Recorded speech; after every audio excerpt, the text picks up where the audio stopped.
Welcome to the Week 11 recap. We here at Stick and Puck hope you had a very Merry Christmas as we continue our hockey season here.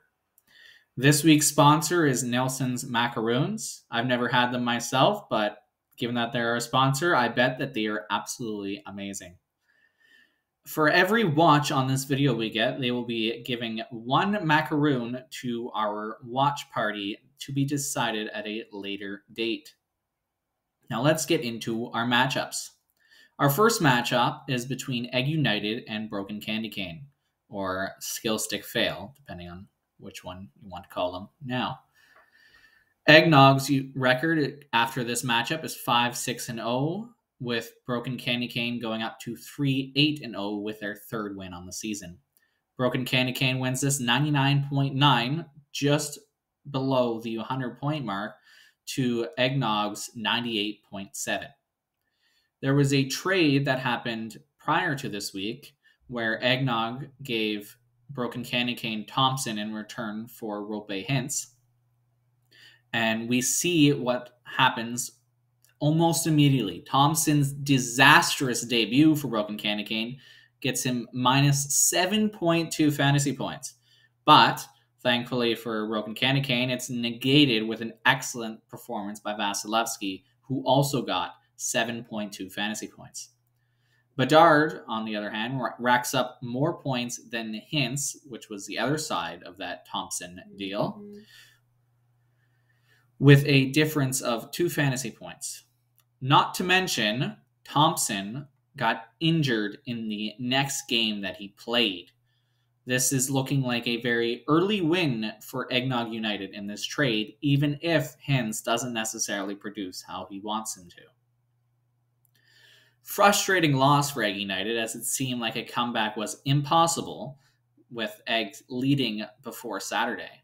9 players score over 3 fantasy points on the final day for Broken Candy Cane to mount the comeback they needed. All 4 Edmonton players disappoint for Egg, all scoring under 6 fantasy points for the week. Draisaitl limited to just 5.2. 2 trades we can talk about here with this underwhelming performance. Egg, very early in the season, acquired Draisaitl for Matthews, as well as 2 other players. And when we look at the top of that trade, Matthews for Draisaitl, it looks like a very easy win for Los Mustachios, with Matthews, I believe, 3rd place overall in fantasy point scoring. And the other trade we can talk about is Egg's trade away of Zach Hyman to my own team, Staying Alive, for Alexander Ovechkin. It's looking like not a good trade to have traded, of all Oilers, Hyman. Now, if we go to the graph, we see that Egg United takes the lead on day 1. Skill Stick fights back on day 2. But Egg United, for the next 3 days, mounts the mini comeback to take the lead. But then on day 5, or day 6, Saturday, we see Skill Stick with an amazing comeback, over 40 points, to take the lead and take the win into the Christmas break over Eggnog. The team MVP, Andrei Vasilevsky, with 18.2 points. If we look at this graph right here, it was very close indeed. Now, if we go to the second matchup, we've got Doketown Danglers versus How Is This Happening? Doketown falling to 4-6-1 with this loss, and How Is This Happening rising to 7-3-0. After, I believe, a 2-game losing streak for How Is This Happening, they come back to win this matchup. 98.6 to 92.6. A 6-point difference between them. Kucherov cannot be stopped. Leads the league with a grand total of 116.6 fantasy points, even though he was drafted only in, I believe, the 3rd round. John Carlson and Josh Norris nearly top Kucherov's total with 10.4 and 10.3 fantasy points, respectively. Another thing that we can see with this is that How Is This Happening must have had a lot of high-scoring players, because it doesn't seem like any individual player carried the team this week. Huberdeau for Doketown records just 1.2 fantasy points, resulting in his removal from the team after many weeks. Doketown, too many guys sit in the middling zone, which is what we just talked about with how is this happening, and that they had consistency from their whole team in terms of points total. No exceptional scorers on the week for Doketown. If we look at the graph, we see Doketown actually came up to a lead on day 1. But how is this happening? Doubled up his score on day 2. Day 3, probably a point between them. Day 4, we see how is this happening, open up their lead even more. But day 4 and day 5, we see Doketown actually try to come back, but sadly, not with enough points. Doketown loses this. Although it ended up relatively close, only 6 points between them, how is this happening gets back in the winning column. Team MVP, Kucherov. In our next matchup, we've got Los Mustachios versus Grinch Up the Chimney. We see Los Mustachios move up to 7-4-0 with the win, and Grinch Up the Chimney drops off to 2-9-0. Los Mustachios wins 92.5 to 88.9. Matthews remains dominant. League rumors that the Austin Matthews for Draisaitl trade may not be as lopsided as initially expected, which I mentioned earlier on. Mika Zibanejad has been heating up 13.7 fantasy points on the week after a bit of a slow start to the year. I believe this is actually quite consistent with what he did last year, doing more or less the same thing. Just one goalie plays for Grinch Up the Chimney this week. Martin Jones records negative 0.2 fantasy points. Perhaps having another goalie play could have closed the gap. Or made it bigger with Grinch Up the Chimney's luck recently. Their goaltending has not been the best. Decent skater totals, however, for Grinch Up the Chimney, and Los Mustachios goalies recording negative 13.8 fantasy points total in the week. Going to be difficult to rack up wins when the team can't close out a series with such a large advantage. If we look at the graph, we see that Goof actually came out to a small lead on the first day, but it was Doketown for the next 3 days, probably sizing up a small lead. This was close throughout the entire matchup if we look on the graph on the right for a second. Day 4, Goof comes back a little bit, but day 5 or day 6 on Saturday, Los Mustachios puts the contest to bed and wins this. Austin Matthews takes the team MVP with 15.6 fantasy points. If we go to the next matchup, we've got Staying Festive, Staying Alive versus First Noel, or Team 1. Staying Festive drops down to 1-10-0, being the first team to have a 10 in their record, just not on the side you want. And First Noel moves up to 9-2-0. First Noel wins 112.6 to 80.7. It wasn't close, but that's what you would think anyway, with how the score ended up. But up until Saturday, this matchup was actually very close. But an absolute stinker, an embarrassing performance by Staying Alive on Saturday sees First Noel win this with no contest. Team 1 has really come alive in the last handful of weeks. Panarin is looking like a steal at 104th overall. Excellent 10.2 fantasy point performance from waiver pickup Shane, as I like to call him, got to be here because his name's hard to pronounce.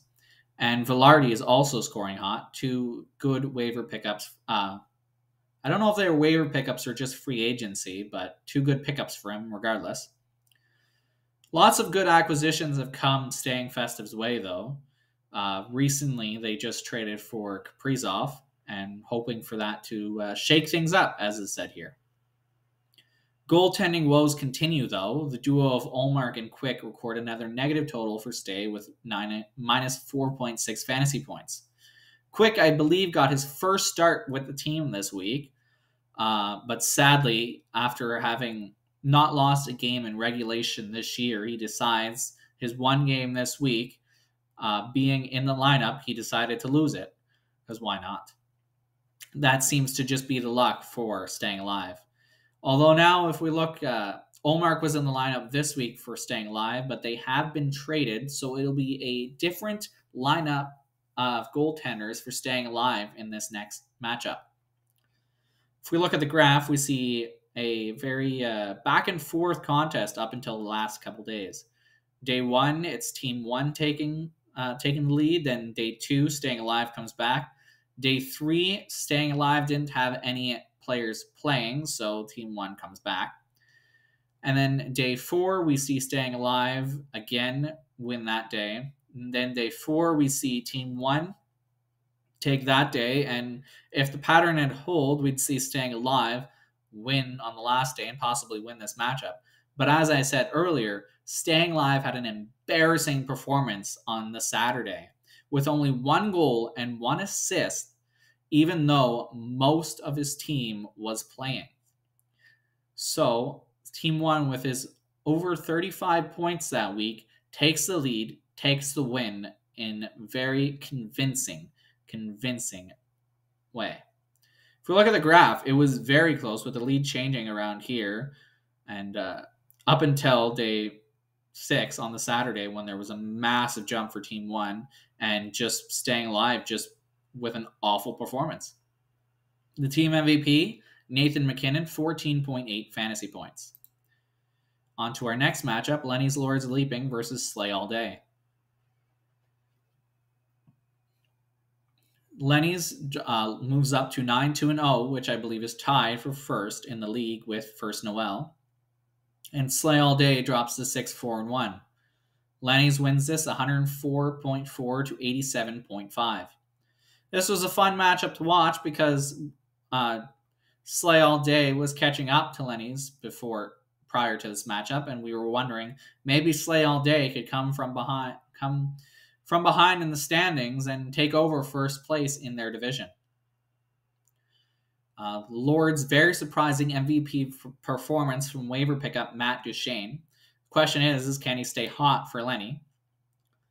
The team is incredibly hot and cold right now on the skating front. We'll see if the team can stay consistent, because we've seen in earlier matchups that consistency is very important.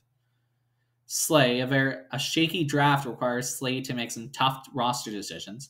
Meyer plays well and Gustafsson plays poorly, and as you can probably guess, Meyer is on the bench and Gustafsson is not. Very poor overall performance with 7 players not reaching the 6-point fantasy point threshold. A strong week from Tricky Nicky Paul is the only thing keeping Slay above 80 points. Slay All Day. If we look at the graph over here, we see a close Day 1 with Lenny's just barely in the lead, but then we see them open their gap throughout the rest of the week up until Saturday hits, when Slay All Day tries to mount the comeback, but sadly is not able to do it. This matchup, we just see Lenny's lead it all the way. The team MVP this week for Lenny's is Matt Duchene, 10.9 fantasy points. Now, if we look at the league-wide points, we see that Team 1 closes the gap for first place, and Skill Stick Fail makes up some ground. The race for the President's Trophy, Week 11. Lenny's is in first with Team 1 close in second. Then we have this pretty big group here racing for third, which is Los Mustachios, Doketown Danglers, Egg United. How is this happening? I believe that's it. And then we've got Slay All Day a little bit behind all of them. And then we've got this pretty widely spread out bottom group with Going Up in Flames in third last, Skill Stick second last, and with the terrible Saturday performance, the points that he had made up this week fall behind and is in last is Staying Alive. The marquee matchups.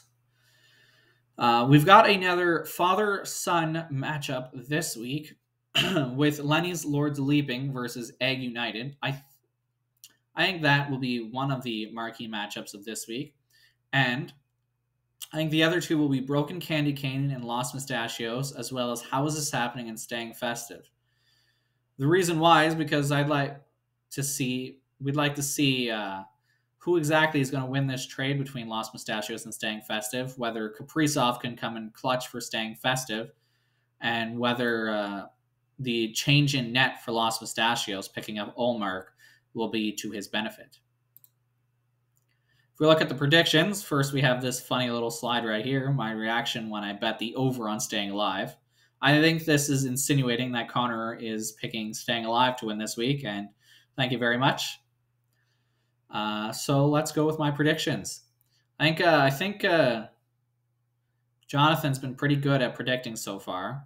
I don't know exactly how his last week's predictions went, but I know he got at least 2 right, with Lenny's beating Slay and First Noel beating Staying Festive, but I forget how his other ones went. I think I will pick the father in the first matchup with, I think Lenny's Lords of Leaping comes away with the win. And then for the second matchup, I think Broken Candy Cane, with his recent performances, will take second place will win this matchup versus Los Mustachios. I don't think this trade will work out well for Los Mustachios. Losing a player in Kirill Kaprizov right when he was starting to hit his stride, I think was not the smartest move. We'll see how his goaltending works now that he has both of Boston's starting goaltenders in Linus Ullmark and Jeremy Swayman. So I think Broken Candy Cane will win that matchup. For the next one, we've got How Is This Happening versus Staying Festive. And since I am Staying Festive's manager, I will pick Staying Festive to win this, but it's not just because of that. I think this recent trade acquiring Kirill Kaprizov as well as claiming Carter Hart on the waiver wire will turn out well for Staying Festive. And I think that's what will propel them to victory this week. Slay All Day versus Doketown. I think Slay All Day will get back in the win column this week after falling to Lenny's last week. It would be interesting if we were to see another tie, but I don't think that'll happen. I think Slay All Day will end up winning this. I don't think it was a smart move for Doketown to drop Carter Hart this past week, but we will see if it works out for him. For this last matchup, we see Grinch Stole Playoffs, which I guess is their new name again, versus First Noel. I think I've got to take First Noel in this. They've been super hot recently, winning their past 6 matchups, I believe, after losing 2 with the lowest scores of the week. I think First Noel will continue the way they're playing, getting their 10th win of the week over Grinch. Grinch's goaltending problems recently has not helped him at all. And so, yeah, I think First Noel will take this pretty easily, honestly. And I think that would be it. So see you all next week. And don't forget our sponsor. Every time you watch this video, we will get one more macaroon to be put for our watch party. Bye-bye, and hope you all have a good week. Except for How Is This Happening? I hope they lose. Bye.